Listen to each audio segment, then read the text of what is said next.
Welcome to Watch What Crappens. To get our videos as soon as they're released instead of waiting for a week, head over to our Patreon. That's also where you'll find our bonus episodes and our Discord community. We love you guys.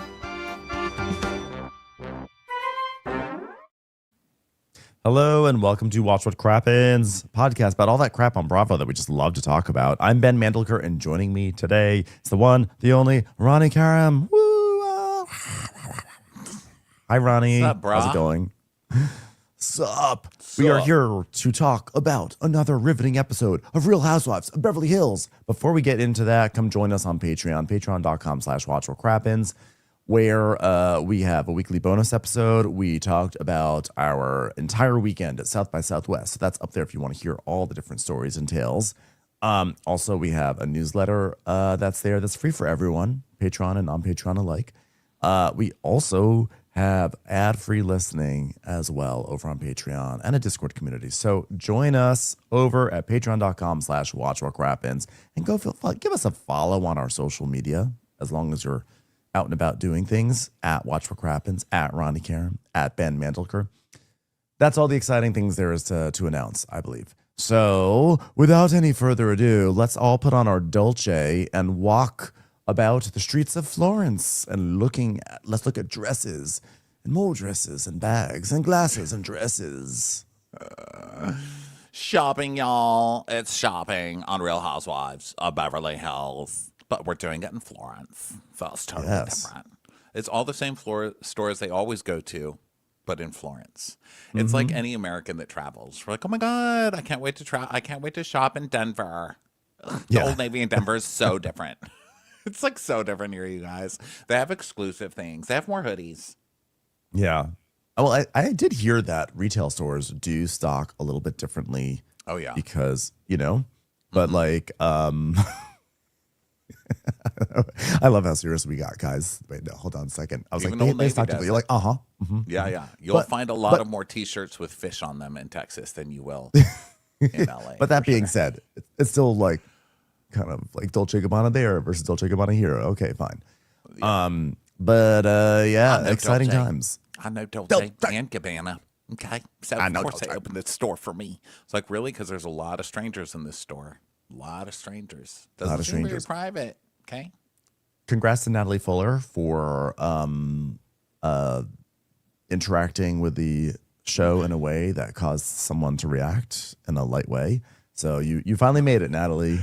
Natalie reminds me of somebody in an audience, like a Watch What Crappens live audience when we go tour and we do live shows and stuff. And there's someone who's drunk and they're just like kind of enjoying the show or whatever. And then they start talking back to us and people get mad and they're just like having a conversation with us. But then the second we turn and we're like, excuse me, would you shut the fuck up? They're like, why are you talking to me? They're like, you can hear me? I can't believe you can even hear. They're like looking around like, is he talking to me? Yes, I'm talking to you. And they're like, what? That's Natalie's look. Like someone just realized she was there for the first time. She's like, whoa. I thought this was on TV. Yeah, she didn't realize she was actually being filmed as part of this show. So we're here in Florence. Florence, beautiful. We're at the villa and there's, everyone's getting ready. Erica is getting her glam done. What a shock. And she's like, gotta look a little Florence today. And Bose is choosing between two different outfits. She's going, eeny, meeny, miny, mo, catch a killie by the toe. If he hollers, support him for the rest of his life without a job. Eeny, meeny, miny. Oh, fuck it, I'm wearing this one. I don't care. Eeny, miny, mo, stupid bitch. I'm not listening to you. Never trusted that game. Stupid game. Kyle's room. Sutton's luggage. Her luggage has not arrived yet, so Kyle is giving Sutton a egg yolky yellow dress, and she's like, Kyle's like, oh, hold on one second, let me take the price tag off, okay? And Sutton's like, it's okay, I'm not judging. And the producer, Kyle's like telling the producers, well, I mean, it's not one of my top tier outfits. It was maybe a backup. Kyle puts dresses in her purse or her luggage that are ugly just in case someone needs one, because there is no way Kyle was going to wear this dress. This dress is hideous. I feel like Kyle was like, Sutton lost her luggage. Production, go get me the ugliest dress you can find and I'll pretend I brought it I don't see Kyle in that dress. That shit was ugly. And you really do see the difference in quality when they're wearing something like that compared to like the really expensive things. Because I didn't know that there was really that big of a difference, you know? I was like, clothes are clothes. Who cares? Yeah. So that one has some LVs all over it. Why is that worth all the extra money? But it is. It looks different. Yeah. Ah, poor people. What must we look like to these ladies? You know, they probably just look at us and they're like, "Is Bette Midler going to come by and clean that up off the side of the road? Because that is trash." We just look like the ensemble from Les Mis. So the producer is like we're just like, so Sutton, what's the brand that you're wearing that Kyle gave you? And Sutton goes, I believe it's Salvation Army, but they spelled it Zara, Zara. She's trying to be okay with it. She's like, I believe it's Zara. She's not happy. But wasn't it just Rachel recently? Who was wearing Zara? Where Rachel's like, Zara, they have like the best stuff. Was it like her sister Pamela? Was it Kyle? Kyle was, yeah, it was Kyle. Oh. She's like, look at Zara. She's like, yeah, Zara has like great stuff sometimes. I would never wear it. Done for Zara. Yeah, it's disgusting. Speaking of which, Rachel and Dorit they're in Rachel's room. And, you know, Rachel's sort of like, she's really mad because Raj told Kai, and Sky that he has a girlfriend. And it was like not supposed to happen. So Rachel is furious, but she can't do anything because no one's woken up yet back in America. Yeah. She's like, it really hurt me to get the text from Kai in the middle of the night about his dad introducing him to the girlfriend. But you know what? What if he's fine? Like, he could be fine. I don't want to jump on a plane on the way home. Like, that's stupid. Like, he could be fine. Maybe he's not fine. I'll just send him to the Hamptons. I'll send him to his nanny. The Hamptons. Everything's okay in the Hamptons. So she decides to go shopping yet. Yeah, she's going to shop. She's going to shop till she drops. I'm so confused about this because weren't they talking about the girlfriend showing up when they were on their way to camp? Like, didn't they already know about the girlfriend? I think they met her, but they didn't know that she was the girlfriend. Is that possible? Well, what did they think when Rachel kept saying, her who showed up, her? Okay, listen, guys, if you see her and you want to take a baseball bat and hit her like a pinata, do it. What do they think she meant? But, by the way, I'm not standing up for Roger. I'm just confused about like what she's telling the kids and that why they're so surprised that there's a girlfriend. Because I feel like we've seen them talk about the girlfriend like 5 times on camera. But it's so sad when you hear him crying. He's like, I want to go home. Let me go home, or let me go to the Hamptons. Yeah, we'll get to that. So the vans arrive because they're going to go into town and they're going to shop. We're going to shop and erase all the drama from Raj. So Kyle, Kathy, and Amanda get into a car, and Kathy is like, "Oh, you're in a Richard sandwich." Oh, so I did Jeff Lewis yesterday, and I was on with MJ, and MJ was really upset because she had a story that she wanted to tell on the air, and she didn't get to tell it. But she said that she went to this Threads dinner the other night. By the way, thanks a lot, Threads. Thanks a lot for the non-invite. And she said that there was a waiter who had a full tray of espresso martinis, and he spilled all of them on Kathy Hilton. Oh, no. Someone has a photo or a video somewhere, please. But and sorry, by the way, sorry, MJ, if I scooped your story that you told me, but like it had to be told. It has to be told. And she said it was like all down Kathy's back. It was just, I was like, oh, of all the people to spill on, that's the one. Kathy Hilton, no. Threads is not going to be going to the Kathy Hilton Christmas party. No, they won't be. So they're talking about dinner plans, and Amanda's like, are you guys even able to eat when dinners get tense? Because I can't even eat when dinners get tense. Yeah, for those who are wondering about Amanda's appetite update, there it is. That's sometimes I feel like a nut, and sometimes I don't. I'm manifesting mounds. Kyle and Kathy both eat more when they're stressed. And in the other car, Jennifer's like, I still can't believe Sutton volunteered to share a room with Amanda. Why? Why did she do that? And then in the Rachel, Sutton, and Natalie van, Rachel's like, I can't wait to hear Sutton's stance on rooming with Amanda. And Sutton's like, well, I came up to the room after breakfast this morning, and she was on her laptop typing away on my pillow. And then we see footage. By the way, Rachel's like not listening. She's already in her makeup. She's like, I can't wait to hear what Sutton has to say. I wish you were here in this van with us right now. Does anyone know where Sutton is? She's like, I'm right here. Did you not hear me complain about the tapping on my pillow? Yeah, we see footage of Amanda being in bed, being like, I need a pillow. Maybe I'll just take her pillow. She won't mind. She does mind. The squinty eyes. She does. The squinty eyes mind. How do you take someone's pillow? How do you take someone that put their head on and you're going to put your laptop on it? I mean, I'm sure it's like not that big of a deal generally because it's a laptop, but like Sutton doesn't know what's on the bottom of your laptop. Use something else. Use your bag. I actually thought that was so bad that she took her pillow off of Sutton's bed and used it under her laptop. That's just not right. Oh my God. That just gave me anxiety. Oh my God, I need to like moisturize like Caius. I'm so anxious. So Sutton's like, I wanted to room with Amanda so I could get to know her. You know, like on a chill level. That's me, Sutton Brown. I'm about to say, Sutton, who's very familiar with things on a chill level. You know, not having to talk about her business or manifestation, journaling. Instead, I'm stuck in a room with this woman talking about the book she's writing as she's writing it. I'm like, you know what? Can't we just talk about like how cute the Chloe fall line is and like what we're going to buy? Like, come on. You know what I'm not going to do? I'm not going to listen to somebody typing on my pillow. That's what I'm not going to do. Come back to us, Sutton Strack. We see glimmers of you. Yeah, Sutton Brown. Nice Sutton Brown is being replaced by classic Sutton Strack. You are typing on my pillow. So the groups, they are all like, oh my God, look at Florence. It's beautiful as we drive by. As the Dorit is like, back to Amanda. Last night, she says the whole thing about how she's so happy I brought up the cult because now she's staring at her new book. And she jumped in like a matter of seconds, like I'm going to spin it into my new book. And it's not honest. I am not buying it. I am absolutely not buying that she's going to turn this into a book. And I will write about it in my new book, Unburdened. In my own dishonest book, Unburdened.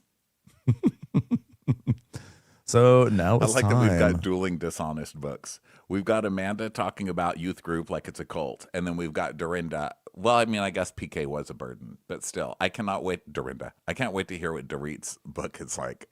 And then I realized they had a very glamorous restaurant in the airport in France called Zubago. Zubago. Sabaro, Dorit. It's Sabaro. Why can't I stop talking about Sabaro this week? I brought up Sabaro like 10 times. You mentioned it so many times. I did almost get some pizza in the Austin airport. I was like, why am I craving pizza? Beyond the normal craving of pizza, of course. I was like, oh, it's because Ronnie has mentioned Sbarro like 15 times. Talking and you know what? Sbarro. Don't stop. But Don't you know stop. what? Sbarro is actually pretty decent junk pizza, I have to say. Sbarro, if you're looking for a sponsor, or if you're looking to be a sponsor, we will welcome you. Sbarro. Ronnie Karam for Sbarro. Hi, I'm Ronnie Karam. Have you found that the pizza you've been having is of too good quality? Well, then join me on a Sbarro journey. Do you need good trash pizza? God, do you miss the days where you would have a bite of pizza and say, this is good enough? As your butt sticks to some gum stuck on a chair in a mall. So the women get out of their vans, and now everyone buckle up. It's going to be 30 minutes of walking around.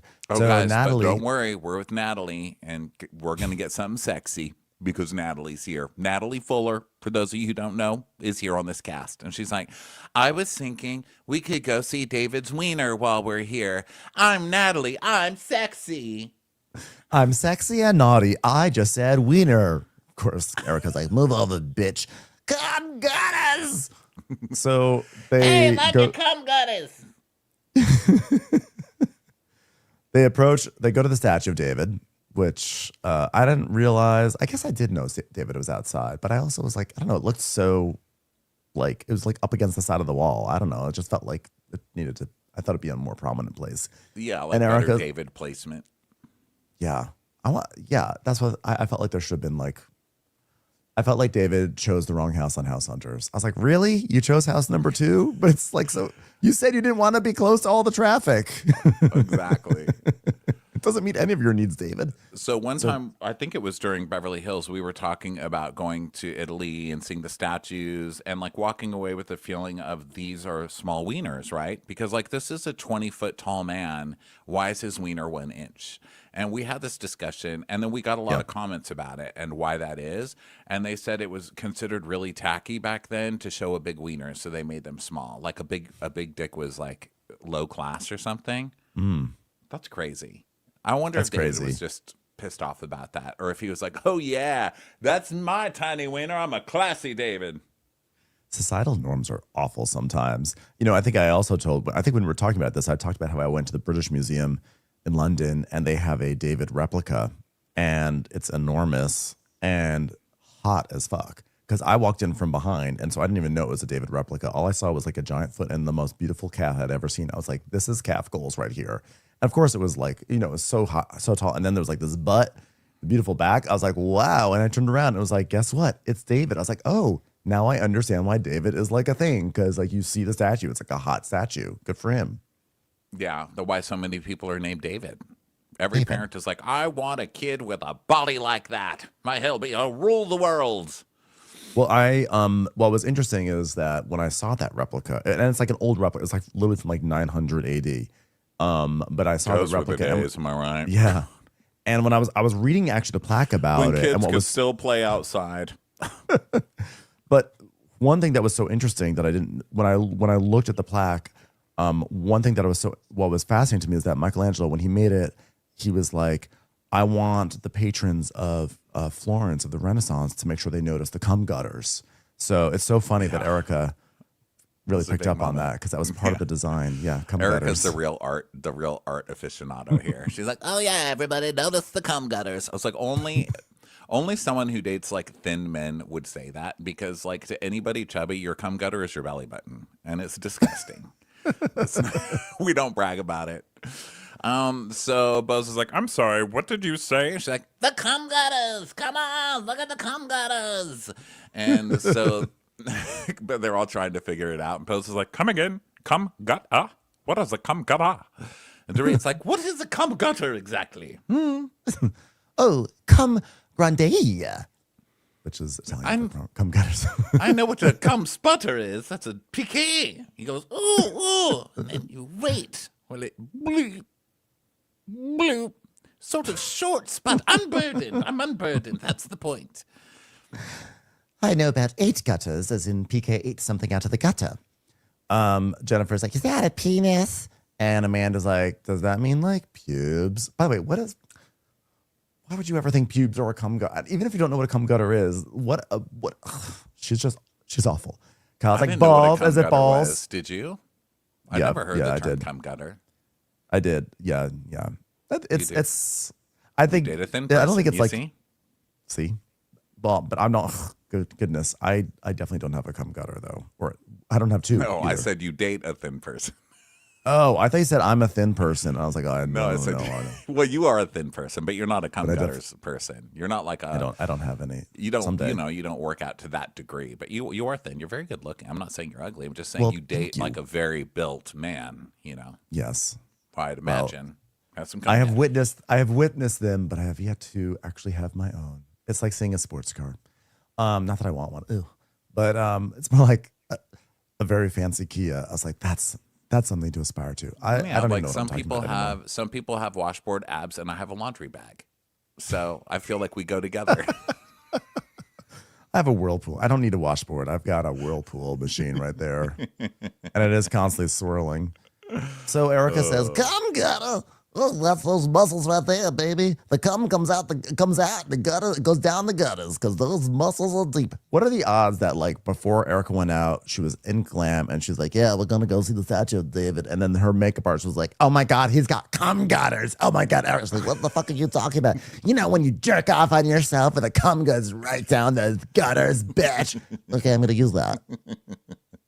Yeah, Erica's personality comes from some gay guy. So Mikey, it's Mikey. Who we haven't seen, right? Have we seen Mikey yet? Where's Mikey? Free Mikey. Literally, that's what they started calling him because she doesn't pay him anymore. It's just he fell down a well. He's like, free Mikey.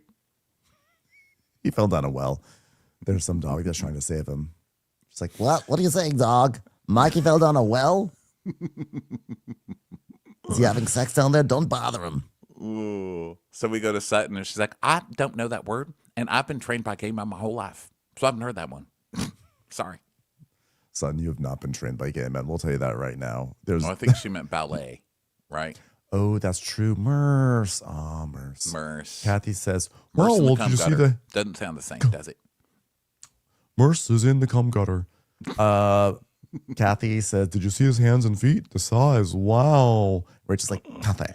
She goes, yeah, I mean, just think of those warm hands and those big giant feet like the Jolly Green Giant, but like very white, Jolly White Giant. A nice stroll on the bridge with David. That'd be nice. Him putting you on his shoulders, feeling the breeze and the water. Wait, him putting you on his shoulders? What are you, like 7?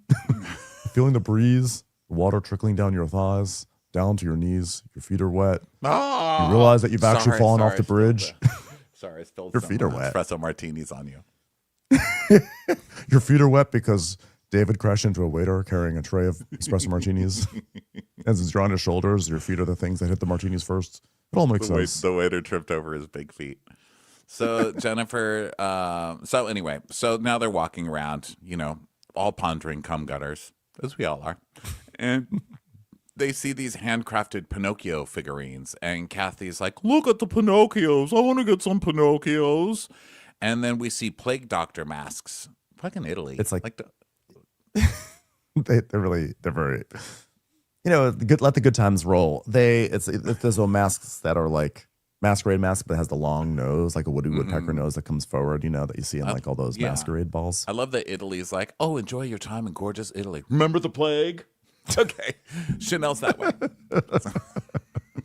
Remember the plague? It's Countess Luann as the official Italian tourism. I used to do game shows here. Remember the plague? That's what the game show was called.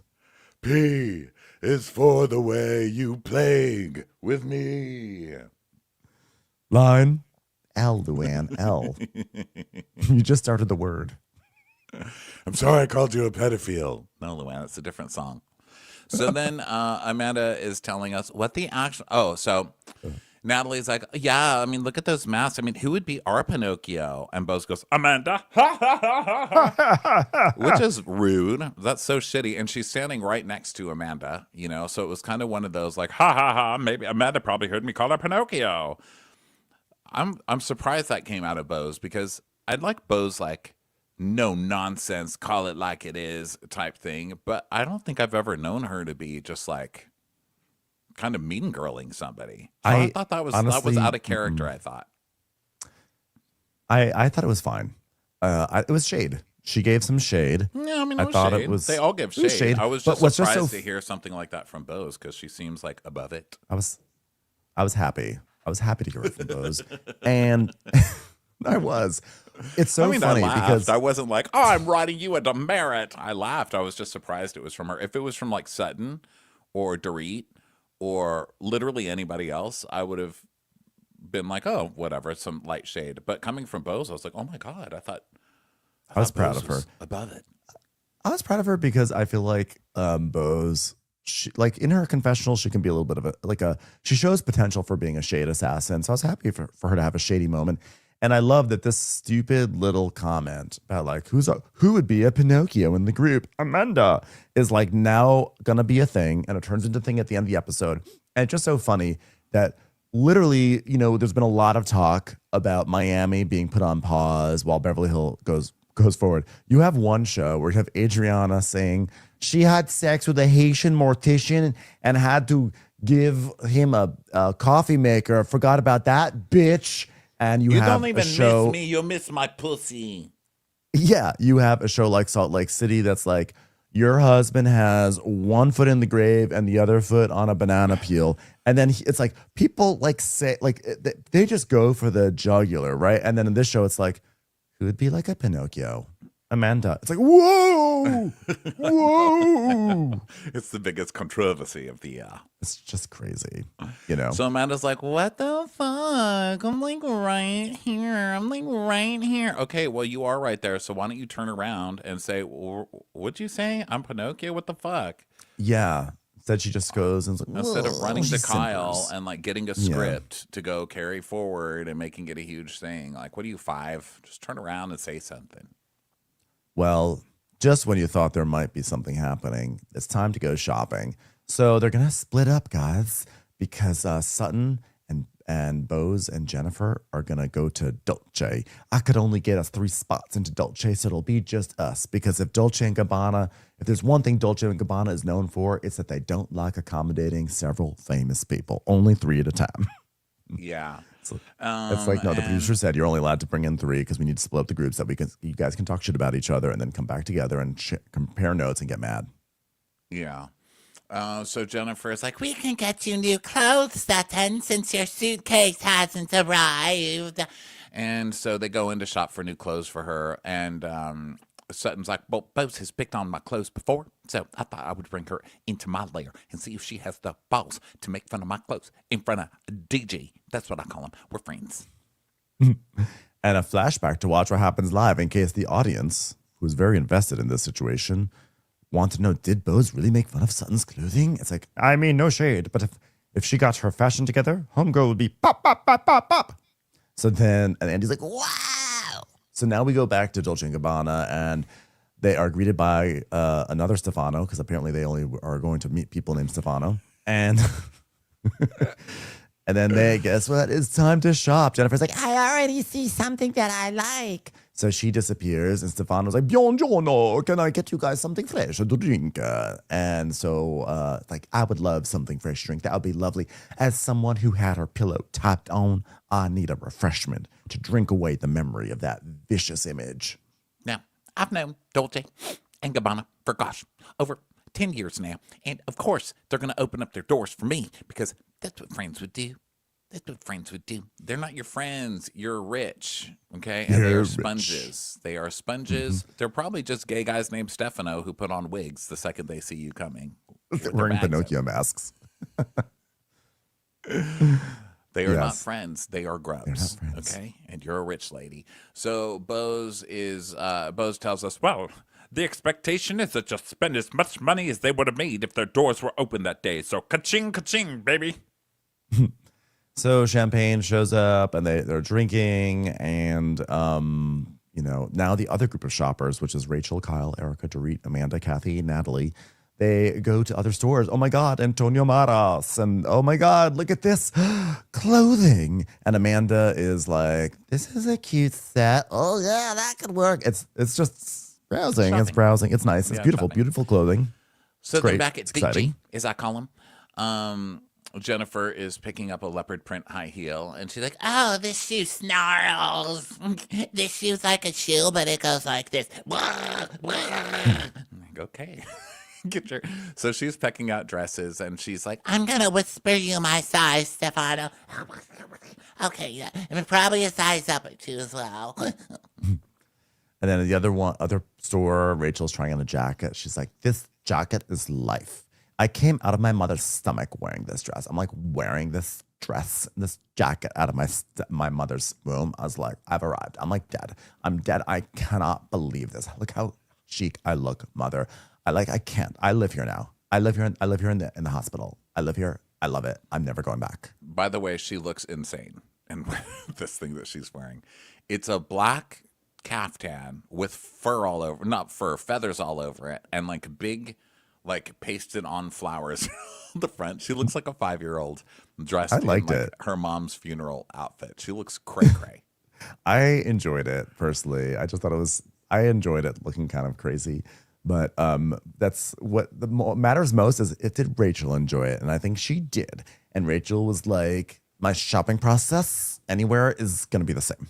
Go hard and fast and no choice. I have this thing when I'm in Europe, which is that like, God, it's so much better than Beverly Hills. But also money is like not real. Like actually, it doesn't count if I spend money over here because it's in euros. Right. Yeah. So then Dorit is talking about a baggy beige outfit she wants, and Rachel's like, love it. You know what? I love you in some menswear. So do it. You can do it better than Kyle. Kyle tries though. She tries. And Kyle's like, The thought of shopping in Florence, oh my God, it like gets to me. I love shopping. I can shop anywhere. I love shopping. That's my whole person. Shopping. I could shop in like Florence and I can shop in Milan. Like I just could shop anywhere. I love it so much. Oh, so, and God, now they leave and it's like time to go somewhere else. It's like Louis Vuitton, Bottega over there. I'm still processing. By the way, I'm still processing what you told me in the store, Amanda, 15 minutes earlier.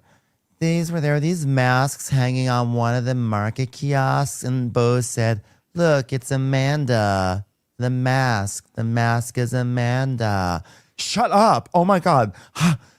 This is like one of the most vicious things that anyone could ever say. We should probably have a confrontation about this later in the episode. I'm a little shocked. Like, who exactly did she say that to?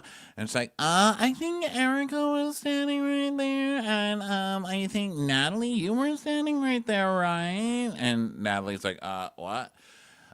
Did you hear Bose when she saw a mask and she said, "Look, it's Amanda"? And she goes, I did see that, yes. Mm-hmm.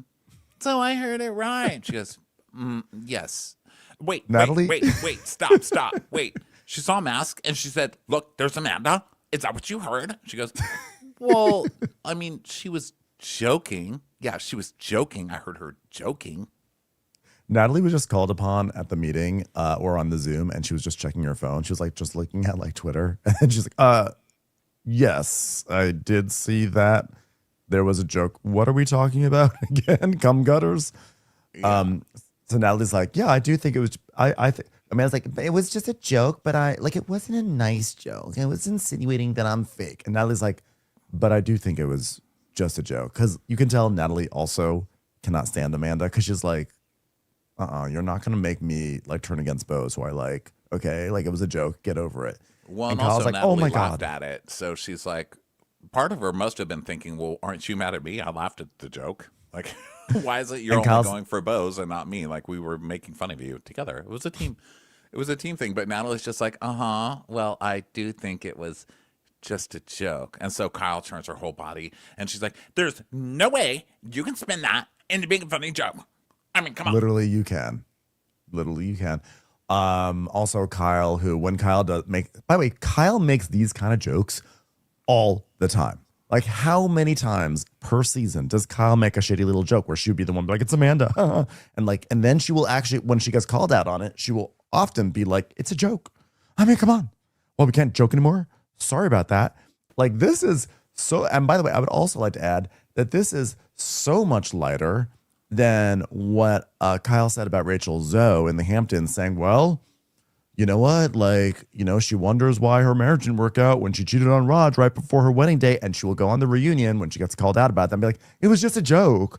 What's the big deal? So, like, for Kyle to be like, there's no way you could ever spin that into being a funny joke. I'm like, this was not like about 9/11. Okay. It was a joke. It was lied shade. I'm saying something that you too soon still. Something you cannot spin into a joke very easily. Yeah. And Natalie's like, well, I'm not trying to spin anything. She goes, well, I'm saying, like, you can say it's a joke, but like that was not meant to be nice, Natalie. And she's like, well, I'm just saying that I heard it.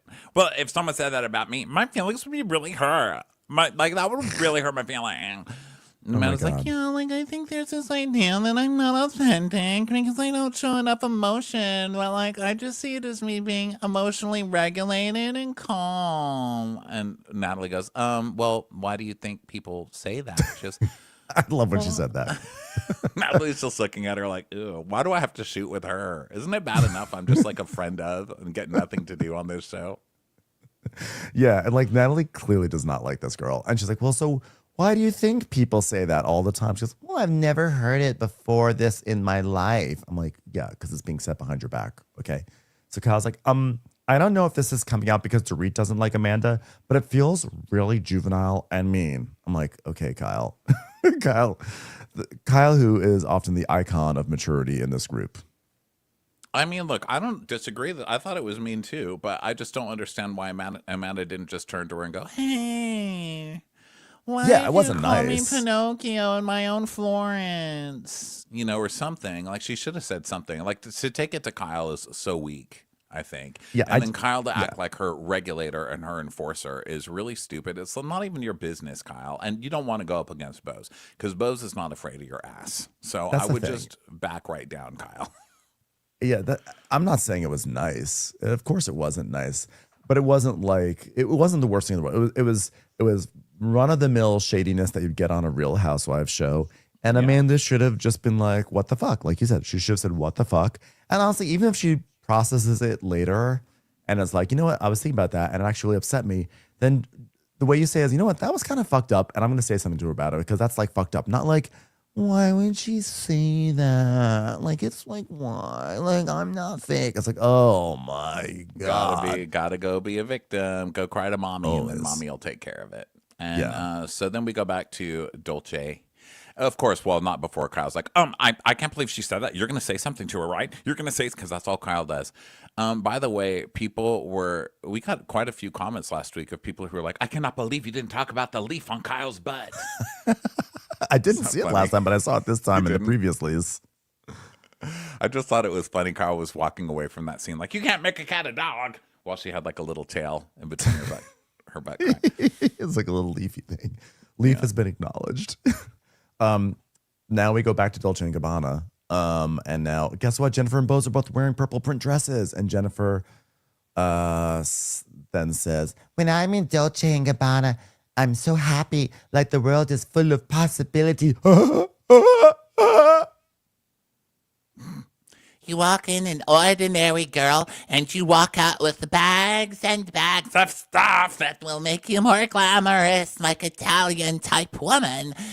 And so she's just having the time of her life. And then Yes. they all leave. They're spending thousands of dollars or whatever. And then Dorit is in a new outfit. Dorit's just one of those people who will walk out wearing the outfit. I need to wash something. I can't be just wearing your Old Navy smell. Do you think rich people clothes smell better when you buy them? Like, are they pre-washed and perfumed or what? I also, I mean, I generally, I don't often walk out wearing the clothing I just bought, but I've done it before because you're like, this looks so good. I just need to be wearing this right now.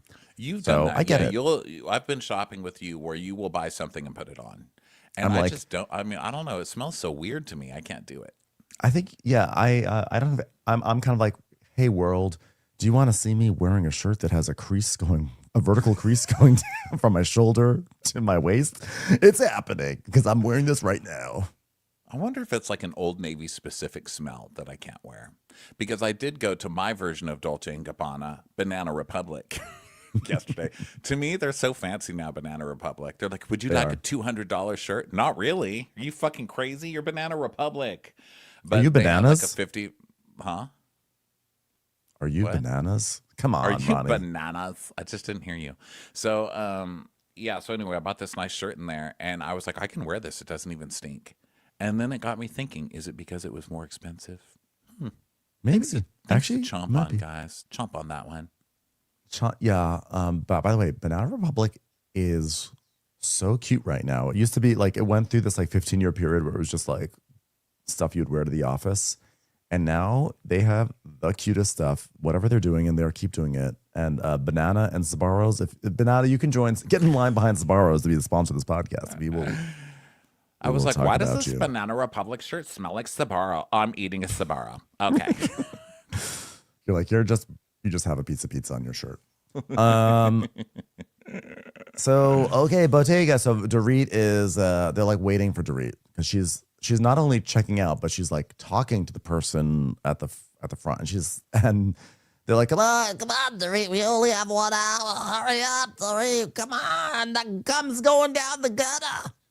I'm literally peeing. I'm peeing right now. Hold on, I'm talking to my new friend. Oh, buccia dolce vita, croissant. I really enjoy shopping. It's entertainment. It's like leisure. It's my exercise. I mean, I love it. I want to take my time. Gee, I love looking at pretty things and saying, oh, should I or shouldn't I?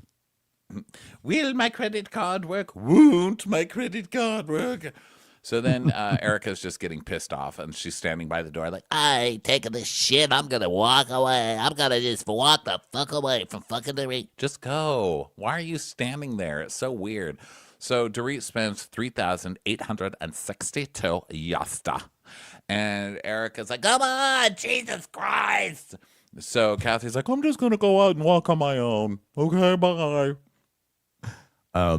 This just in, a 5150 has been called on Dorit for spending $3,000 in Italy. Oh my God, she's lost her mind. She's manic.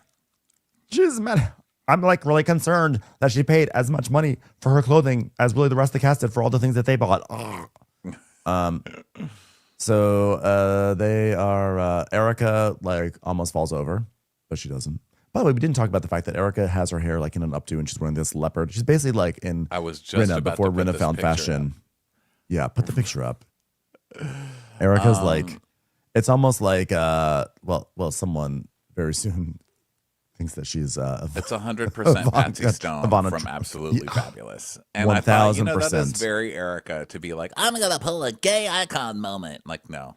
But she did look great, I thought. But it was very Patsy Stone. But Patsy Stone is famously modeled off Ivana Trump. Yeah, it all comes together. So Dorit and Rachel are... Thank God for gutters, am I right? Dorit and Rachel finally leave the store. And Rachel's like, by the way, Dorit, Caius called earlier. Flashback. And we see that Caius is on the phone with Rachel. And she's like, Kai, are you okay? She's like, no. Like, oh my God, Kai, go to the Hamptons. If you need to go to the Hamptons, go to the Hamptons. He needs to go to the Hamptons. Guys, get him to the Hamptons. Stop. I'm like, I know that her parents live out there, but there is also so Rachel Zoe to be like, when my family's in crisis, I just send them to the Hamptons. I know when I was a little kid and didn't want to stay in school, I'd go to the nurse and then I'd call crying and be like, I'm sick. And then I would go to my Sithi's house, my grandma, and then I would play cards all day with her and her two sisters, Georgette and Louisa, and watch Another World and Days of Our Lives. So that's what I got to do. I could imagine like going to the nurse and your mom being like, oh my God, you're sick. Okay, I'm sending special forces in. They're taking you to the Hamptons. Okay, everyone, we're going to need to have an emergency landing. Please clear the runway. Caius is coming to the Hamptons. He needs to be there. He needs to be restored. Okay, thanks. He's going to go to Common Grounds. By the way, speaking of your Sithi, etc., did you see that we got an email from the Canasta guy? What? What's a Canasta guy? Did you not see this? I thought I forwarded it to you. No, and do you know I have Canasta tonight with my mom's friends? It's you better Canasta check your Friday, email. Biatch. I'm telling you about this right now. So when we did our Amazon Live a few weeks ago, you highlighted a Canasta set because you were talking about Canasta and how it's important in your family. The inventor of that Canasta set saw it and sent us an email, and he was like, you know what? I love this clip. You guys crack me up. And I invented this a Canasta set for my grandma or my mother or something like that. And like I did it for her. And like, so like it means a lot. The point is like the president of Canasta reached out and he like, you should respond to him. Oh my God, the president of Canasta Deluxe game set. Yeah. The Canasta, Mr. Canasta called.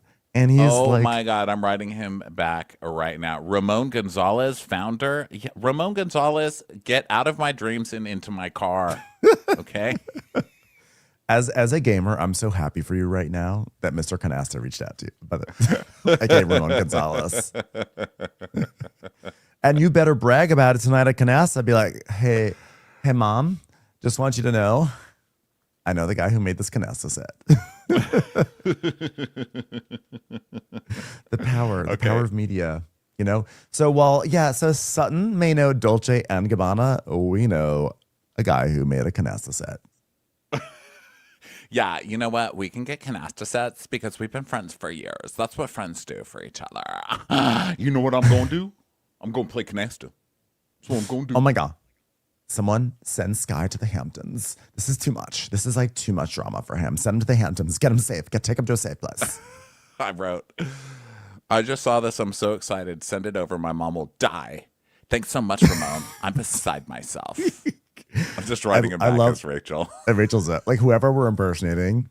It's like, I wish you had been like just talking to Reed voice. Like, gee, did you think that I would just roll over because you have a canasta set? You know, for me, playing cards is more than just accepting a free canasta set. It's about looking at the cards, touching the cards, enjoying the cards, thinking, should I play the card? Should I not play the card? It's a lot more than that. Hey, Ramon, I just saw your email about canasta. Thank you for attaching your picture. Love the cum gutters. You want to get canasty with me? Oh. How about less talk about canasta and more talk about cum nasty? How? Yeah, Ramon. Ramon? That was like one of the that was actually like a really mean thing to send over. And like, do you think you're gonna like talk to like Bose about your canasta set? Because like, I think you should. All right, so back to the show. Dorit and Rachel are walking along together, and Rachel's like, honestly, most of the ride over here was a thing, because Sutton was like on fire. She was weird with me because she thinks you and I are so close. So we see evidence of this 3 hours earlier in the van when Rachel is talking to Dorit on the phone, and Sutton's like, well, you know, I think that Dorit can be released of her separation anxiety for about 30 minutes. Okay, maybe she can be without you for about 30 minutes of her life. Okay. Yeah, you know, Rachel does not respond well. Like, basically, like, Dorit is sort of like kisses Rachel's ass, and Sutton is basically like whatever, right? Sutton's basically mocking the fact that Rachel has like a kiss ass, and like Rachel's gonna take care of her kiss asses. Like, she's gonna take care of her people, right? And so she's like, don't come for Dorit, right? Because like, that's what it is. And I just think it's so fast. I find the way Rachel operates in this group to be fascinating because I've really grown to enjoy Rachel on the show. I think she's doing a really good job in like a very low key way, but she is a cool girl. And I'm not saying she's a mean girl, but she is a cool girl. And it's interesting how she gravitates towards other cool girls and creates separation from the non-cool girls. And there's like, one of Sutton's issues over the past several years is that she's always wanted to be in with the cool girls, but she never can quite get there. And she puts out an energy, and obviously Rachel has picked up on it. Yet another person has picked up on it where Rachel's like, yeah, Sutton's cool. She's not coming to the Hamptons with me. And like now she's creating separation with Sutton now all of a sudden. Yeah. You know? She's like, I shouldn't have to justify my relationship with you. I mean, this is another one. I was like, that wasn't really a big deal. I think it wasn't. Just like, fucking Dorit, jeez. Calling you every 2 seconds. So Dorit's like, well, Sutton did the same thing last year. She was jealous that Booze and I were becoming friends. and Rachel's like, well, I can't do like petty mean girl shit. That's what you're doing right now. Sutton made like one little comment. I mean, it's like so many little comments in this episode that are like getting huge, but that's Beverly Hills, right? So Rachel's like, yeah, it was a thing. But like also the cult thing, like Sutton has a problem with you Googling and digging up someone's past. But like that was Rachel's thing though. Wasn't Rachel earlier in the season like I don't like Google. I don't like look up people. Didn't she? Am I crazy? Didn't she say that earlier in the season to us? Like, right? Am I crazy? I don't know. I don't remember. So I feel like I'm rolling around in a cum gutter right now. I can't tell. So 2.5 hours earlier in the van, Sutton's talking to Natalie and Rachel, and it doesn't seem like they're really listening to her, as you know, as usual with Sutton. And Sutton's like, well, this morning, Colin and I talked to Amanda and Dorit, and you know, she was digging up this cult information, and we were like, aren't you bothered by this? Oh, Sutton, why are you doing this? None of this has anything to do with you, Sutton. Get alive. Well, yes, but like I think Sutton's just telling a story of like Amanda has to stop being so passive and wimpy and simpering and passive aggressive, and just like if people upset you, stand up for yourself. Like that's what I think Sutton was trying to say here. But Rachel's takeaway was like, wow, Sutton doesn't like that you looked up shit on Amanda. And I'm like, I don't think that's what Sutton was really expressing in that moment, right?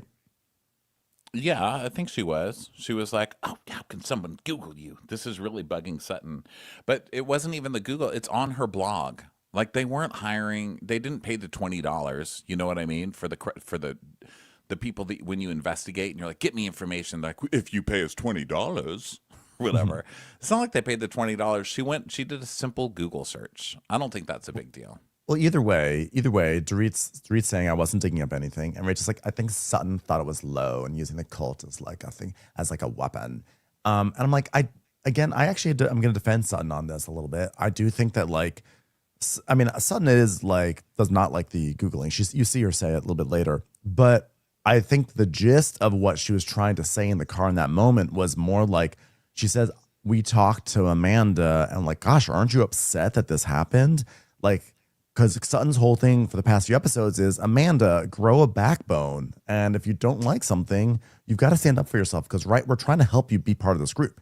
But like Rachel's takeaway was like, wow. Like Rachel made it sound like Sutton was primarily there to talk shit about Dorit. And I just don't think that Sutton was primarily trying to do that. Because Sutton and Kyle even went to Amanda to be like, fight Dorit. Why aren't you fighting Dorit? Like, you should be fighting her. You should tell her, mind your own fucking business.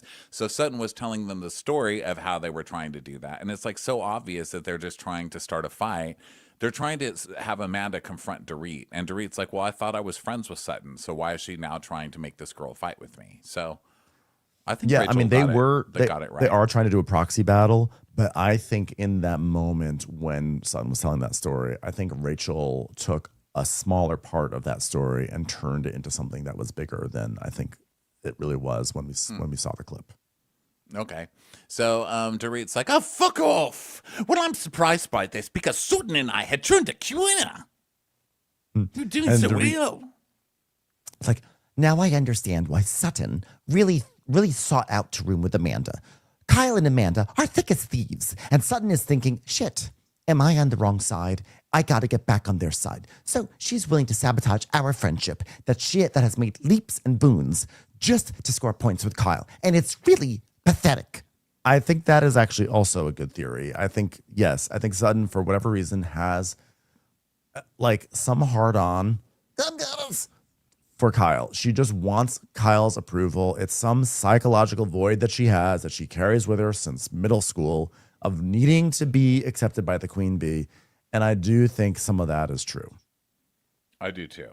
Yeah. And I thought it was weird that Sutton is suddenly, she's like, let's be friends, Dorit. And then she's like, yell at Dorit, yell at Dorit. She's got this whole thing in Italy where she wants to see Dorit yelled at. So Rachel's like, you know what we need? Caffeine and Gucci. Yeah, I'd die for that. Oh my God, can you send some caffeine and Gucci to Caius in the Hamptons?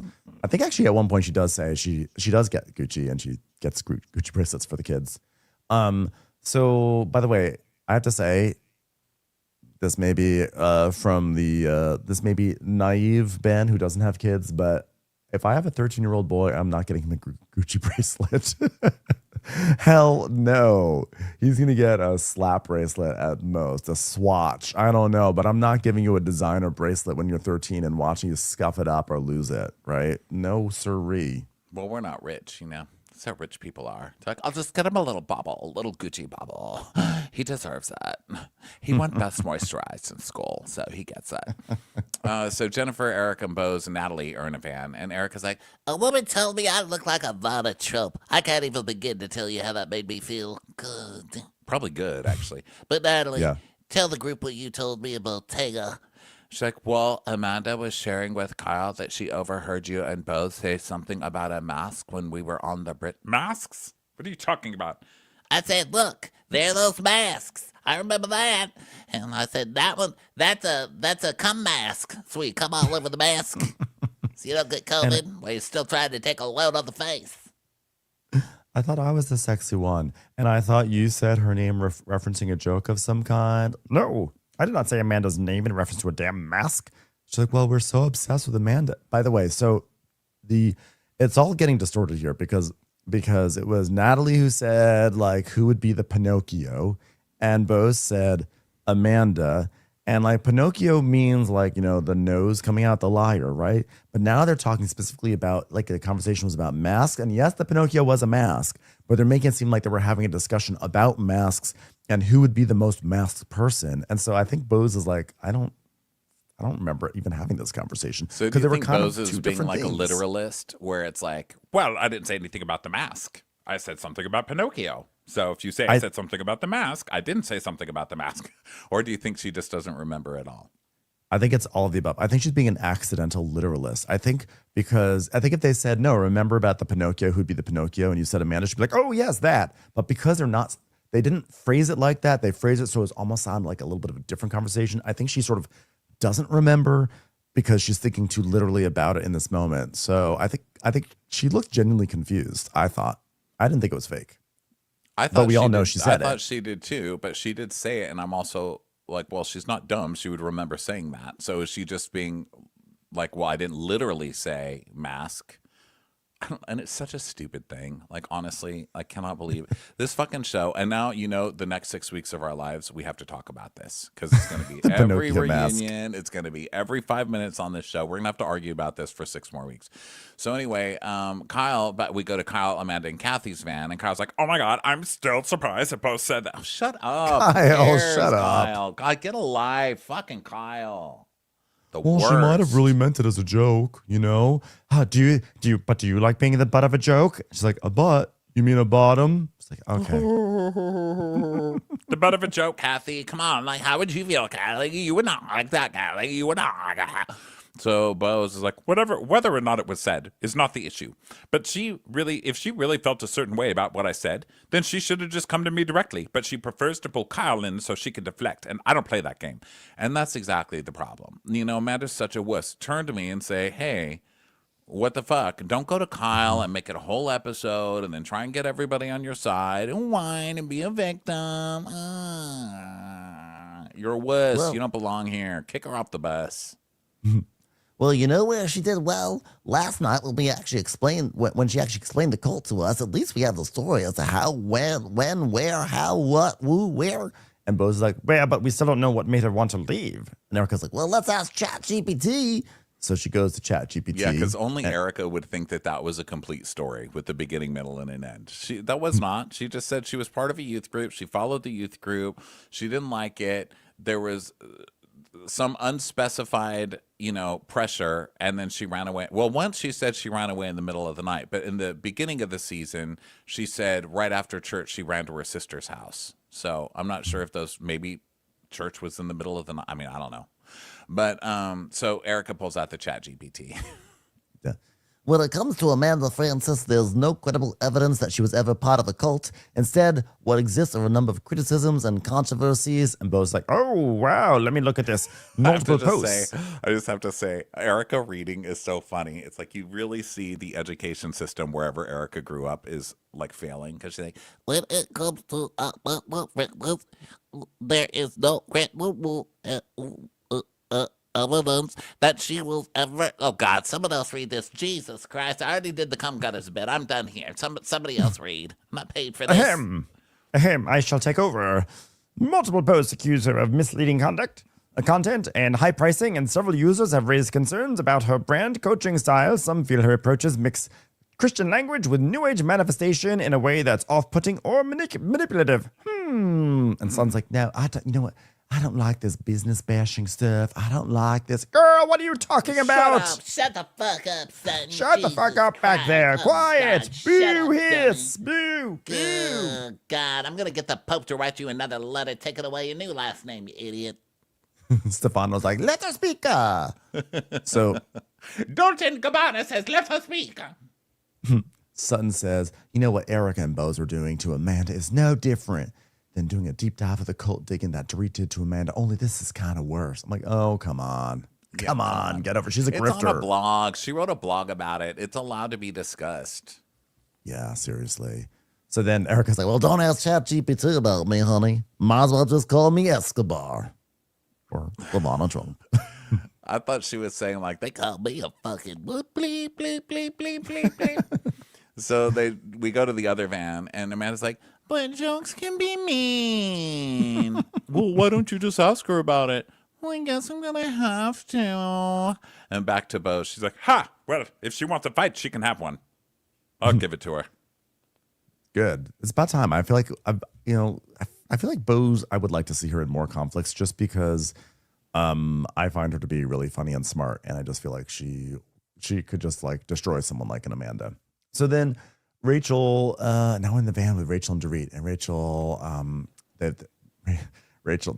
got her Gucci for the kids, and Dorit's like, Gee, I'm a firm believer in living life and enjoying. I work hard, and I don't know if I told you this, but I haven't had a Pringle in 16 years because PK would always eat them for me. There, I said it, finally. But also, Bose told me that Kyle was concerned that I might be manic. could you even believe that? Like, you're literally washing all the windows inside this van right now. What are you talking about? They're dirty. It's just so I can do an Instagram with my hands up against the windows doing this. So Rachel's like, but haven't you like always been late? Just literally. And also, first of all, the spending. And don't talk to me about boring and spending money. You don't know what I earn, what I spend. I have 19 businesses doing things. Girl, you don't earn any money. What are you talking about? Beverly Beach. Don't you? Beverly Beach and the wedding dresses. What was that called? Like pearls. The Pearl.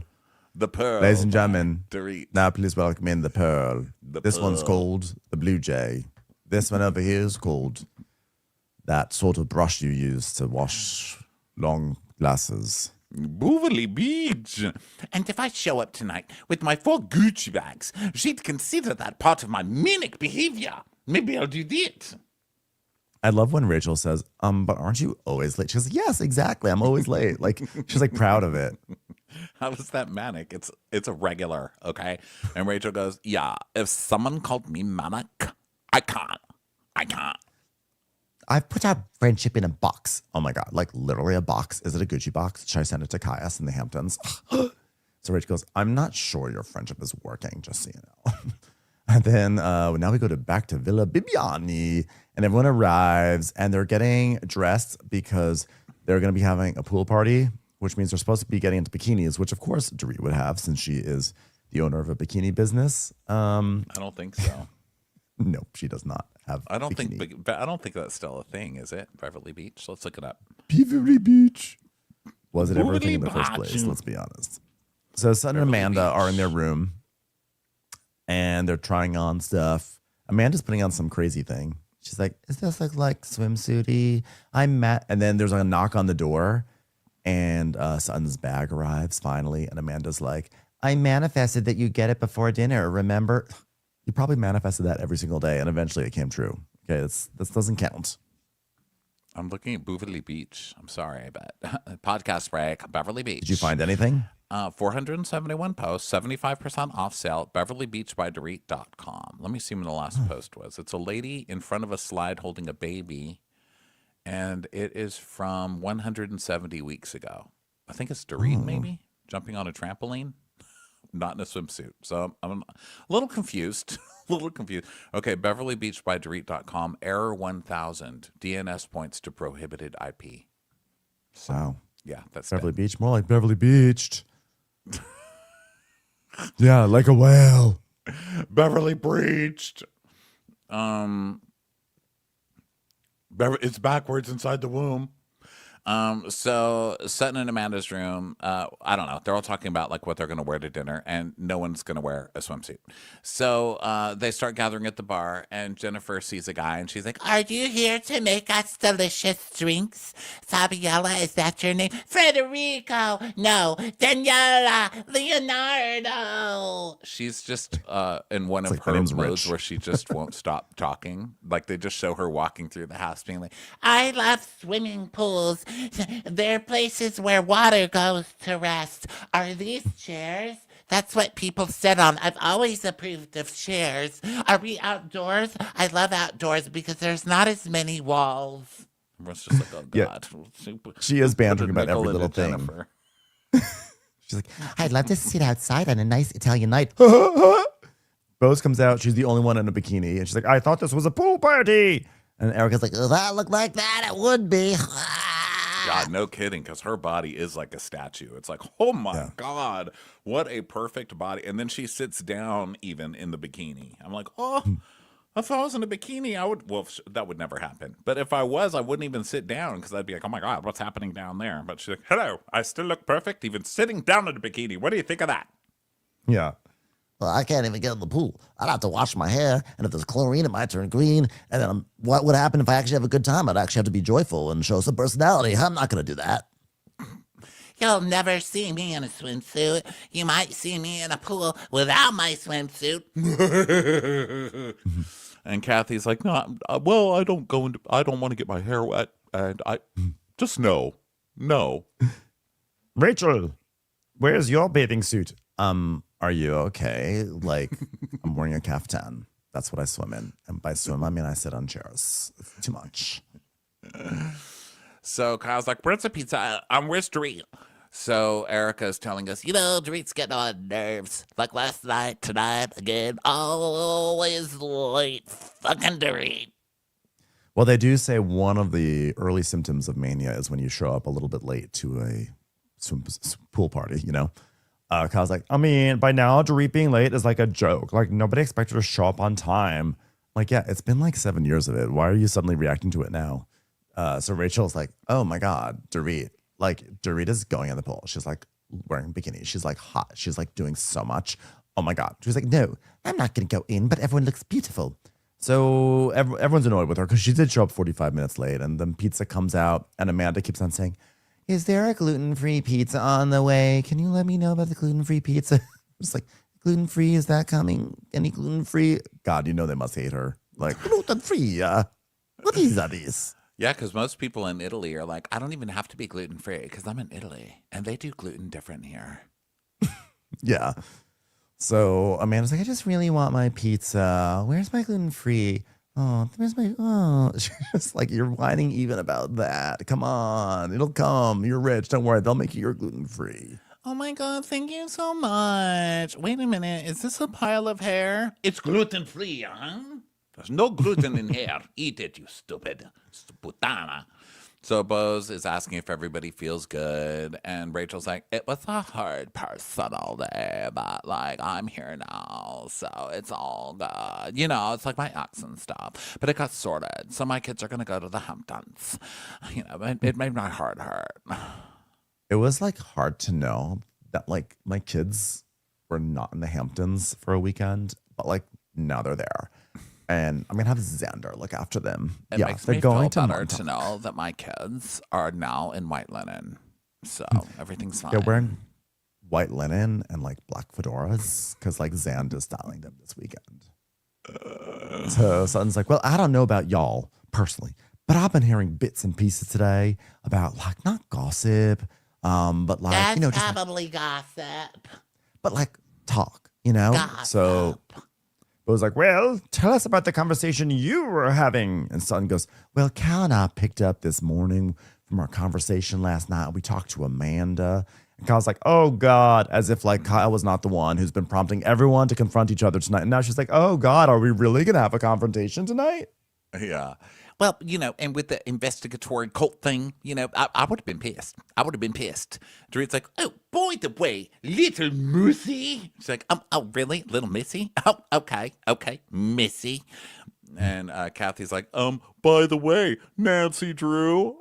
It's like, wait, Sutton, when you showed up at Kyle's house and you put your hand out to shake, I thought I want to give it a shot. Little by little, naturally and organically, we start to move forward. But then today, out of the blue, I hear that you're talking shit about me in my manic state. Well, unfortunately, if I hadn't been so busy cleaning every window in our car and also in the nearest cathedral, I would have had to say something to you much earlier. But unfortunately, my work is never quite done. Manic, manic, manic. Well, how did I talk shit? 67 toothpicks. Oh, sorry. Kyle's like, 6'7", 6'7". Dorit did some investigating on Amunda. That's what you said. Well, I wasn't talking shit. Well, are you suggesting I did a Google deep dive? I didn't say Google. I said Hotbot. Isn't that a search engine that you use? So then Sutton's like, I mean, you said you Googled it last night at the table. And Kathy's like, well, you went and read the blog, about the cult stuff. And Jennifer's like, Sutton, I Googled every person in this group, and I just think it's a natural curiosity. Well, I didn't say Google deep dive. I mean, somebody else said that. I don't even know that term. Google deep dive. What is that? Oh, then why did you say it? Oh, Dorit. Well, you're implying to her, Amanda, that she should be mad at me because you would be mad at me. So now she has to be mad at me. I just said, if it were me, I would have had a reaction. And so therefore you should have a reaction because you should be like a little version of me. And Kyle was there too. So we were both like asking Amanda, don't you feel something about this? So maybe you should be mad at Kyle. Okay, because remember how we were mad at Amanda for passing the buck over to Kyle? I'm gonna now pass the buck over to Kyle, but you can't be mad at me about it because I've already been on the show. Because it's always Kyle. It's Kyle stirring the pot all the time. So Kyle's like, well, I mean, you have emotion, and then you don't have emotion, and then you do have emotion, but not the emotion we want. What? I was like, yeah, there's a little bit of that too. So Sutton's saying like that. She's like, I'm just trying to do Dorit a favor by exposing the situation, bringing it up to Amanda for them to hash it out together, essentially, you know? Like, no, you're trying to start shit. You're trying to get someone to fight with Dorit because you still don't like Dorit. Okay? Just cop to it. So Dorit to us is like, Are you a total moron? Or do you think I'm a total moron? I mean, do you want to get her to be more expressive? I want her to express her own thoughts, not the thoughts you're putting in her little tiny blonde head. Oh, didn't realize it was a little tiny blonde head. I thought it was just a giant potato chip for me to eat. Oh, wow. So Kyle is like, well, I thought that's what was bothering you, Dorit, that Amanda wasn't having a reaction. Amanda's like, I have something to say. I was like, okay, let her speak for herself. I resent the idea that being calm and centered and grounded and emotionally regulated is fake.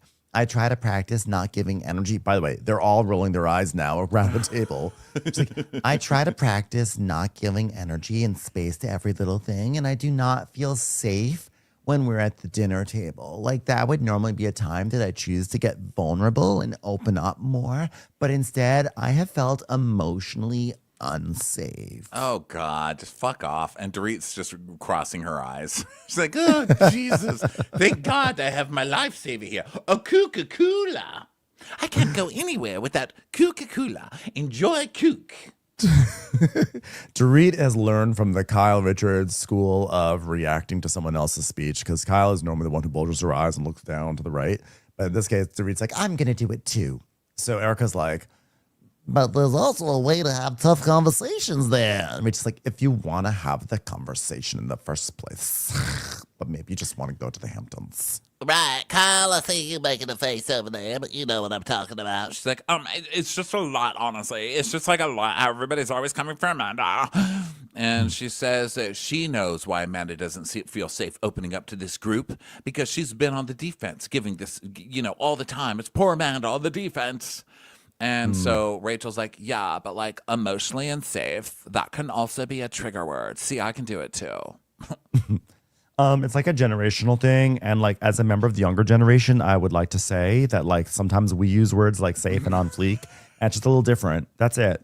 Oh, please, Hina Montina. And Rachel's like, but like age 40 is not like age 25. So like, it's different. Yeah, but like, if you like subtract her age from my age, we're basically like 12 years old together. So like, it's fine. It's like a millennial expression. And I know that as a member of Gen Z, guys. And Amanda says, it is. Well, perhaps this environment is different for Amanda with friends who actually hold her accountable. And Rachel's like, yeah, like my Amanda problem is like, are you the strongest and most powerful, or are you like the weakest victim? Because you can't be both. And certainly not at the same time, in the same day. When my kids were in the Hamptons. Are you the strongest or are you the most moisturized? Just tell me. And that is the thing about Amanda. She's like, I'm a strong, independent woman. I buy everything. That's 100% right. I think actually Rachel nailed it. So Erica's like, If you think that anything you've experienced the last 6 weeks in this group comes anywhere near what the other women have gone through in this group, you should get in your car and drive away. I'm like, I mean, it's true. It's also funny. Just be like, oh, shut up. We've all been through worse. I'm going through a million court cases every single day. And you will be too soon enough with your grift. Wait until they all blame you for having to read a 12-page article. That's something. The whole season of bullshit with these bitches. So Amanda's like, my life looks good because it is good. And everyone just rolls her eyes. Even Sutton. Sutton has been trying to stand up for her this whole dinner. And Sutton's like, oh, God. So Amanda, like, clearly she's like rehashing some lines from her seminar because she's like, I have cultivated, curated, and co-created and manifested it intentionally this way. I was like, girl, you're not going to see your alliteration all the way through. Cultivated, curated, co-created, manifested. What's No, just even say canifested. Come on, you can't just like fuck up the alliteration like that. She's like, by design, on purpose, and I do so every day. And I want it to look good and feel good. And I absolutely have flaws. I don't have secrets. You know, one of my flaws is I married a guy who can't pay for shit. That's why I do it all myself. I bought tuna last week. I bought the tuna in the house. I'll talk about anything. And she says, yeah, I mean, I told people about Zion's death my first night of meeting, though. And, like, the women have taken time to get to know me, see me as authentic. But the ones who have not taken the time are the ones making conclusions about me that are untrue. It's such an interesting parallel with what's going on with this show and the parentheses far superior ladies of London, because we have sort of two things of like you have two cast members on one on each show is talking about like, hey, I shared this very heavy thing. And so therefore, because I was so vulnerable, you should be giving me more respect. You should be like holding space. You should be halting everything. You should be saying, oh my God, you know? And you have the other women who are like, I mean, that's terrible that happened, but like, you're just bringing it up now to kind of just like manipulate the conversation, right? And so it's kind of interesting how on two shows are happening at the same time to different degrees of entertainment. But this one, they're like tiptoeing around how to say it, like, stop bringing up your trauma for fucking social collateral. And on the other one, she's like, you know, the Kimmy's just like, oh, shut the fuck up. Why do I have to talk about that? That's bullshit. She's so good. Yeah. She's like, I understand your brother died, but doesn't mean we gotta be bored at a wine tasting. God bless her. Isn't it bad enough he got shot in the first place? You have to ruin my glass of wine about. I'm trying to enjoy a Blanc de Blanc. Blanc de Blanc. The amount of times I said Blanc de Blanc this week. Blanc de Blanc. Okay, so Amanda is, she's like, I need to ask a clarifying question. I can't. Oh God! I need to ask a clarifying question. It's like she's getting to re-question someone, cross-examination in a courtroom. When we were on the bridge, Bose, you know, you saw the mask. Did you say that's Amanda? I was like, I don't think I said that. And we see the thing, like, who's going to be Pinocchio? Amanda. And that's my point. Who's going to be Pinocchio is a little different than like who wears a mask, who is masked. So that's why I think that she's confused. So then Kyle's like, well, I mean, this is what you said. This is what you said. And Bose goes, Why would you need to remind her of what she said? Let her say it if she remembers. I want to hear it from her, Kyle. Like, if is this a conversation with me and Kyle or me and Amanda? She goes, but like, it's because Natalie said something too, though. and Amanda's like, yeah, the truth is, I think you know you said it. Girl, what? Well, she's saying you're a liar. That's what she's saying. Or if you'd like to hear it in Italian, she's calling you a liar. Pinocchio. So Bose is like, I know. And she's trying to tell me what I know. And if you have a direct question, let me know. Amanda goes, but did you look at a mask and say that's like Amanda? Why would I say that? Just because you think I'm fake. Okay. Do you think I'm fake? She's like, I think that you are not being clear about your life. Because it looks and feels good. I can't have that. I'm not allowed to have a life that looks and feels good. It's not pure, and we've all seen it. You're presenting your life like a Stepford wife or something, and it's not. My life is beautiful. I worked and created that way. It's great. But there are warts in it, and all I'm saying is we should hear all your warts. She's like, but what have I not been forthcoming about? Well, you present things as perfect, and they're probably not. It feels to me that whenever there's a situation, it's like, poor Amanda, you're kind of like Keely's hairline. I see through it. But what am I, poor Amanda? Right now, in this very moment, notice how you're it's like, see how you're speaking right now? You're doing it right now. Right now? You're asking me why I said this thing that makes me appear as an aggressor to you. Well, I think you're being maybe a bit hypersensitive, Munda. And if I've come at you and accosted you, what I do see from you is you show up as very sulky. You know, Dorit, why are you vacuuming right now? The man goes, sulky. Like, yes, like yes, this. very Like, sulky. You make faces like this. This is what you look like, Amanda. Kathy's like, no, that's true. It's true. You So, can be thawed. Let me just Yes. stop here and Yes. say, because Yes, Ronnie. Bose said her thing. I wish Bose was a little more honest with her in this, because I don't think Bose is presenting a great case here, especially since she's known all day that this is coming. I wish instead of her saying like, you don't seem honest about your life, or you seem like a victim or something like that, tell them why you don't like her. You know it. I wish she would just say, yes, I made a joke on the bridge because she said, who's Pinocchio? And I said, you, because I feel like you're inauthentic. You come in here, you act like you're authentic, but all you do is gobbledygook, like millennial, like pop psychology TikTok speak. You don't say anything real. You use tragedy for social capital and as arguments against people, which is totally tacky. And I think your business is a fucking ripoff. I think it's crazy that you're saying you're charging like tens of thousands of dollars when you say you came from a cult and it looks like you're running a cult. Like, that's what I think. I think you're an inauthentic loser. Yeah, I agree. I would. It's like about this, like, oh, you're not showing us your real life warts and all. I was like, I actually don't think that's the issue. I don't think it's like about she's not. I mean, she sort of actually did share like a major wart that happened in her life, you know, a tragic one. And so, like, I don't think that's the issue. It's 100% what you said. 100. I had the exact same reaction, which is like, don't say like, oh, she's not sharing her life, because the truth is none of you guys actually really want that. Like, I can't tell any single person in this group that's like, oh my God, I can't wait to find out more about Amanda's life. I think they're using that as a way so that they have some sort of like moral high ground of why they're feeling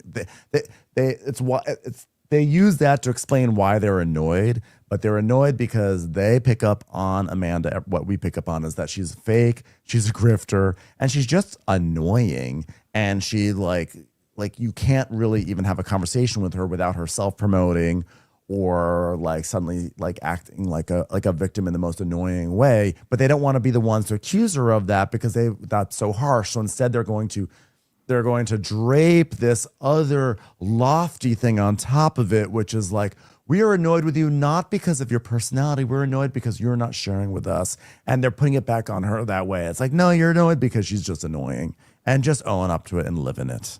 Yeah, when they so say in other like words, you're a I victim, agree. it's like you're using all this victim language constantly. Like, we're having this discussion now, and the way you're saying it is, I'm feeling safe, like I'm emotionally regulated, but I feel like unsafe. It's hard to have a conversation with somebody who is like a therapy chat GPT bot, you know? So I wish they would say that. I think Dorit kind of gets it the best, oddly enough, because she says, you can be flawed, imperfect, you can have a past, but just be yourself, in other words, and stop being this bullshit made up persona. Yep. So then Jennifer's like, I feel like you may have wasted a lot of time today being hurt over something that possibly didn't even happen. and Kyle's like, but she was clear about what she heard on the bridge. And Natalie even agreed that, yes, that's what Bose said as a joke. And Natalie said, well, I said Bose said Amanda's name. And Kyle's like, yeah, but then, like, what was the joke part of you were referring to? Just like, Amanda, that was the joke? She was like, well, obviously you know. So, no, I'm asking. And Sutton's like, Amanda knows. This is who said it, y'all. And Natalie's like, no. Like, Natalie starts to backpedal in a way that didn't really make sense to me. Yeah, she won't say it either. She just wants to stay out of it. So Amanda's like, Natalie, you were standing right there too, and you agreed that's what Bose said. And she goes, don't pin this on me. I mean, I took it as a joke, and you should have too. And Kyle's like, but you're not saying what you said earlier. And she goes, but I didn't say. But you confirmed it before, and now you're telling a different story, which is true. I don't know what Natalie's doing. I mean, Natalie should have just said, they asked me if I heard you joking about Amanda on the bridge, and I said yes, but it was just a joke. Like, I don't know why Natalie's being a weirdo too now. They're all acting so weird in this episode. I can't even follow why any of them are acting like this. It's just but I bizarre. also don't totally see exactly how Natalie changed her story either. I just wasn't sure what was happening. And I feel like Natalie was caught off guard and didn't really know what was happening. And suddenly Kyle's like, coming at her, and she's like, huh, what? And Kyle's like, what is this? Now you're scared of Bose, so you're not going to admit to what you confirmed earlier? And Natalie's like, I'm not playing this game of tag with you. I've watched this for weeks now. And Kyle's like, you said something different earlier. You realize we all see this, right? And Dorit's like, my God, you just cannot help it. She's like, you're lying. Now he's like, what? Huh?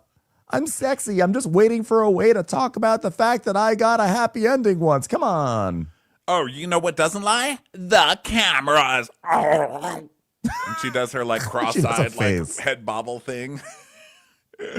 And so Dorit just gets up and leaves. And it's like, Honestly, it seems like Coyle has lost all ability to be objective. She's fiercely protecting Amunda with the hopes that Aminda will eventually fall in line and be a soldier. And then Aminda can say to me all the things that Kyle really wants to say, but apparently doesn't have the goods to say. And I know what's happening and I cannot watch it anymore. I'm going to bed. like, Dorit, you've been here 5 minutes. You were already 3 I hours know. late. Sit your ass down. So she leaves. Then Natalie's like, that was really harsh to say that I lied. Well, you did, even though I wasn't there. I mean, I was there, but I wasn't, but I was. Natalie's like, I didn't lie. She's like, yeah, you did. So Erica's like, oh, Natalie, you called me a liar, and I don't like that. Just please stop. So I'm like, but they all say that. It's not just Natalie. So Rachel's Natalie like, was Kyle. in this, though. She should have just said, I did say I hear it, and I also said it was a joke. But instead, she's like, I know, I didn't know. Although what she what did her have a game plan. line in there where she said, I said it was a joke. But She she did won't say, that's what I'm saying. Did But she she won't backtrack? say what it was that she heard that was a joke because it's going to contradict. It's going to contradict Bose, and she likes Bose. And Kyle's been an asshole, and she even says, like, I've seen you doing this for weeks. Where Kyle will start a fight, she gets everybody fighting, and then she brings the fight forward, and then she's directing everything and directing them what to say. So I did like that Natalie pointed this out when she's like, I'm not playing your game of tag. I've seen you do this for weeks, but at the same time, you are it, and so you've got to just say, this is what I heard, and I said it was a joke. Like, why? It's so Beverly Hills to just be like, let's not ever say what we really said and just keep going around in circles for 20 Seriously. episodes. So Rachel's like, Kyle looks like she's going to implode. She's like Zand in the Hamptons without his fedora. Kyle's like, well, it's frustrating because like Natalie is like, I just met you and you just fucking lied, and it's just like weird to me. So Natalie's like, how am I lying? And Amanda's like, because now you're saying all that happened was that my name was said, but in the street you said it was about the mask. I was like, I'm sorry, like they are like if Natalie's story changed, whatever. I just feel like this is so stupid. None of this like, would have happened oh if my Amanda God. had the balls to just turn around and ask Bose what she said right then and there. But instead, she's had to make it this whole production, and no one else wants to play with it. And I like that everyone else is like, you know what? Even if we know we're wrong, we're not going to give you this because Kyle and Amanda, you both suck. So have fun floundering. So they're just all watching them, and you see Kyle physically getting like, like she's getting so upset, and everyone else is just staying calm and looking at them like they're fucking crazy. Yeah, and Bose is like, look, if you have something to say, just go to the person and say it. And Amanda's like, oh, I remember Bose saying that I can't control how other people behave in a friendship, and she's telling me right now how to act. Aren't you more mature than this, Bose? I'm like, I think, like, I get the logic of what you're saying, but I think what the sentiment is that you can't control how if people are offended or not offended. Like you can't control people's emotional reactions. She's not saying like you can't control if someone decides to go and gossip to other people first before they come and confront you. She's saying if you want to like succeed in your interactions, just come to me first. She's not trying to control you. She's giving you a strategy for how to grow and to improve Amanda, interaction. she talks like her bots online talk. You know, there's been a lot of Reddit speculation on whether she's hiring bots to go fight for her online because they're from these accounts that seem like they're bots, like they're bought and paid for bots, because they were answering things like, okay, we're hiring people to social media people to go on and basically give their opinions or whatever for pay. And these people are responding, okay, I want in. And then suddenly they're showing up and they're fighting for Amanda. And all of the arguments are the same. And they started posting all these threads that are like, well, Bose has a workshop where the first thing she says, this is how to do something. Then the second thing she says, this is how to do this in business. And the third one is how to do this in business. But the fourth one is, well, this workshop will teach you how to take all the lessons from the first 3 workshops and manifest them into your life. So she's using the word manifest. Isn't she a hypocrite because of how she's treating Amanda? It's like, no. Because she's using manifest in a way that's like, I've taught you things. Now I'm going to tell you how to bring these things, how to make these work in your real life. But they're always missing the point. And they're like, but wait, isn't Bose doing the same thing that Amanda is doing? And it's just, I'm only pointing that out because it's been happening all week where there's like these attack Bose posts that are clearly by bots, because everybody's like, oh, shut up, bot. You know, like everybody knows at this point. But it's funny because the same language and the same tone they're using is exactly Amanda right now. Like, but wait, Bose told me this thing, but now she's doing it too. Aren't you more mature than this, Bose? It's like, girl, we can see you. You're not even a good, you talk like a robot and you're not even a good online bot. Yeah, seriously. So Kathy has decided that this is boring now. I mean, it was boring the whole time, to be honest. And she just is like, let me just say something generic that will just end this. So she goes, sometimes we go through things and we get to an even better place. Am I right? I'm like, that has nothing to do with anything. But now they're just sitting there quietly and Amanda's just like eating her pizza. And Jennifer's like, Thank you, Buddha Kathy. so Kyle's like, where did Doriko? Where did Doriko? She's manic. Someone look after her. Did she fall in the pool? Is she doing opera in the theater? Oh my God. Be careful, everyone. Who knows what she is? I don't know what she's doing. I just know that we're always wait for that bitch. And Amanda's like, so that it bothers you that she comes late and leaves early? Yes, it does bother me. We all stop agreeing. Now stop lying. Just stop lying. So Guys, I checked the Hamptons. I called every single store in the Hamptons. Dorit isn't there, but guess what? She's in a room. That's just safe. So she was being a drama queen. And Kyle's like, oh, God, you know, if Bose were honest, she'd say that that's rude. But I mean, it's giving Irish goodbye, but we're in Italy. So Bose is like, Well, a lot's been said tonight, a lot to reflect on. I think it's time to wrap up and go to sleep. so Jennifer goes to the chapel and she's like, Dear Lord, please help us stop fighting. Charm. Jump. Dorit is now sitting with Rachel and Bose. And Dorit's like, Gee, I felt like I was in the Twilight Zone. Whatever Kyle was doing felt like she was trying to defend something that didn't need defending. and Bo's like, well, I think that Amanda is very cunning. I could see it when she was deflecting. She has to make herself a victim in every situation so she then doesn't have to take accountability. So in the other room, Amanda's like, Kyle, thank you for making points that I couldn't make. I'm just like really sorry that you experienced that today. It was definitely not on fleek. Well, I think on the whole, I'm making progress with the group with letting them get to know me and hear me in my heart. Amanda's not clear or honest about her life. Yeah, like who's behind the fucking curtain? Gross. That's you. I don't like them. No, that's my outfit. No, it's just my outfit. I mean, like figuratively. Well, she's selling a mindset that she wants to impart and recruit others into. And look, this is going to be a very controversial thing to say. Are you ready? She's built a cult. There, I said it. Bravo! She walked away from one and she built another. I can't. Dun, I dun, can't. dun. So finally, someone has said it. And now we've said it. And now we've said it. Well, what will happen? What will happen now that Amanda's been accused of being a cult leader herself? Well, we'll find out. In the meantime, thank you all for being here and joining us for this. Somehow, we wound up talking a lot more about this episode than there was actually content in it, which is crazy, but that's just what we do at Crappins. A big, exciting episode we'll do in 30 minutes, and a boring-ass episode we do in 2 episodes worth. So thanks for being here, and we will catch you on the next episode of Watch What Crappins. Bye, everyone. Good boy.